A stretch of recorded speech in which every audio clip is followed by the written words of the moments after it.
Cameron ஹைலாண்ட்ஸில் உள்ள பேய் பள்ளி. கேமரன் ஹைலாண்ட்ஸின் மூடுபனி மலைகளில் ஒரு கைவிடப்பட்ட பள்ளி உள்ளது.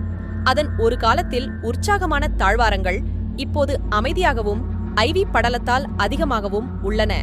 பிரிட்டிஷ் காலனித்துவ காலத்தில் கட்டப்பட்ட இந்த பள்ளி ஒரு காலத்தில் உள்ளூர் சமூகத்தின் கல்வி மற்றும் நம்பிக்கையின் கலங்கரை விளக்கமாக இருந்தது.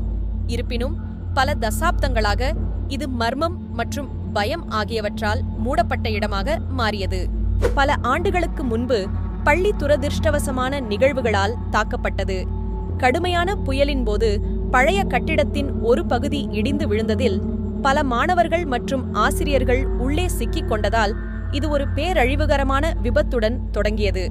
மீட்பு முயற்சிகள் இருந்தபோதிலும் பல உயிர்கள் இழக்கப்பட்டன, மேலும் உயிர் பிழைத்தவர்கள் அதிர்ச்சியடைந்தனர். சிறிது நேரத்திற்குப் பிறகு ஒரு கொடிய நோய் பள்ளி முழுவதும் பரவியது, மேலும் இளம் உயிர்களை கொன்றது. இந்த அவலங்களின் கலவையானது பள்ளியை இறுதியில் மூடுவதற்கு வழிவகுத்தது.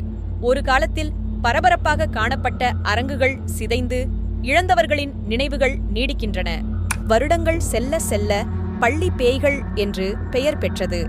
பள்ளிக்கு அருகில் சென்ற உள்ளூர்வாசிகள் மற்றும் ஆர்வமுள்ள பார்வையாளர்கள் வெற்று அரங்குகள் வழியாக விசித்திரமான சிதைந்த ஒலிகள் எதிரொலிப்பதாக தெரிவித்தனர். மிகவும் பொதுவான அறிக்கைகள் முன்னாள் மாணவர்களின் ஆவிகள் அவர்களின் மகிழ்ச்சியான நாட்களை மீட்டெடுப்பது போல, குழந்தைகள் சிரிக்கும் மற்றும் விளையாடும் ஒலிகள். இரவு நேரத்தில் பள்ளியை சுற்றிலும் பரபரப்பு நிலவுகிறது.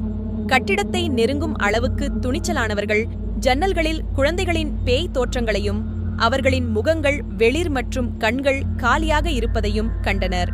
சிலர் நிழல் உருவங்கள் நடைபாதையில் நகர்வதைக் கண்டதாகவும் அவை தோன்றியவுடன் மறைந்து போவதாகவும் தெரிவித்துள்ளனர். ஆவிகள் ஒரு சுழலில் சிக்கியதாக தெரிகிறது. அவர்களின் வாழ்க்கையை முடித்த சோகமான நிகழ்வுகளுக்கு முந்தைய தருணங்களை மீண்டும் இயக்குகிறது. அப்பகுதியில் வளர்ந்த திரு லிம் என்ற உள்ளூர் மனிதரிடமிருந்து ஒரு குறிப்பாக அதிர்ச்சியூட்டும் கணக்கு வருகிறது.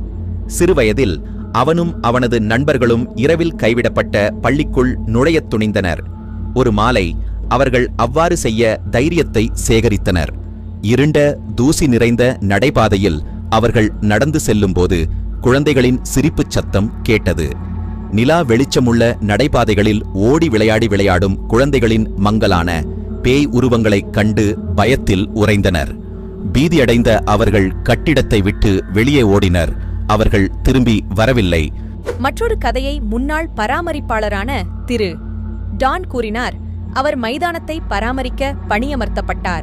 தனிமையில் இருந்தபோதிலும் வேலை செய்து கொண்டிருக்கும் போது அவரை பின்தொடர்ந்து வரும் காலடி சத்தம் அடிக்கடி கேட்டது. ஒரு நாள் இரவு ஒரு நடைபாதையின் முடிவில் ஒரு சிறு குழந்தை நிற்பதைக் கண்டான். அவன் அருகே சென்றபோது அந்த உருவம் மெல்லிய காற்றில் கரைவதை பார்த்தான். இதுபோன்ற பல சந்திப்புகளுக்குப் பிறகு நிலையான அமானுஷ்ய செயல்பாட்டை சமாளிக்க முடியாமல் அவர் ராஜினாமா செய்தார்.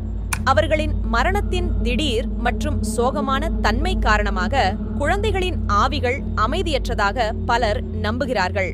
அதிர்ச்சிகரமான நிகழ்வுகள் அந்த இடத்தில் ஒரு வலுவான முத்திரையை விட்டு பள்ளிக்கு அவர்களின் ஆவிகளை பிணைத்தது. சில உள்ளூர்வாசிகள் அந்த இடத்தில் சடங்குகள் மற்றும் பிரசாதங்களை விட்டுச் செல்கிறார்கள். ஆவிகளை சமாதானப்படுத்தவும் அவர்களுக்கு அமைதியைக் காண உதவவும் நம்புகிறார்கள்.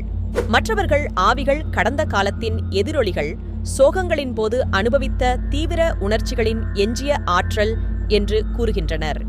காரணம் எதுவாக இருந்தாலும் கைவிடப்பட்ட பள்ளி கேமரன் ஹைலாண்ட்ஸில் பேய் கதைகள் மற்றும் இயற்கைக்கு அப்பாற்பட்ட அனுபவங்களுக்கு ஒரு மையப்புள்ளியாக உள்ளது.